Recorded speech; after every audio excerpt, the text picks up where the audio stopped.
এই মুহূর্তে কিন্তু আমরা চলে এসেছি দক্ষিণ কলকাতার ফেমাস নশার ডালপুরি ট্রাই করতে। আর আমরা এই মুহূর্তে রয়েছি নশার ডালপুরির কারখানায়। আর আসার পরের থেকে দেখতে পাচ্ছি দাদা কিন্তু একের পর এক ডালপুরি তৈরি করেই চলেছে। দেখো, আর যদি আমি লেচিগুলো সাইজ দেখাই, এক একটা কিন্তু জাম্বো সাইজের লেচি। দেখো, এ পাশে তৈরি হচ্ছে, এ পাশে নামিয়ে নেওয়া হয়েছে একেবারে গোল্ডেন ব্রাউন। আর এই পাশটায় কিন্তু দাদা পুর ভরেই চলেছে। দিদি ভাই, পুরটা কিসের থাকে? পুরটা হচ্ছে ডালের থাকে।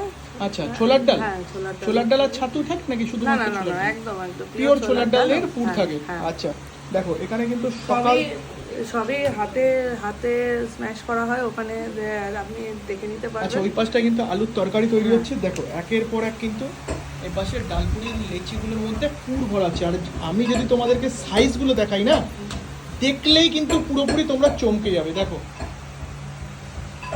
দেখো,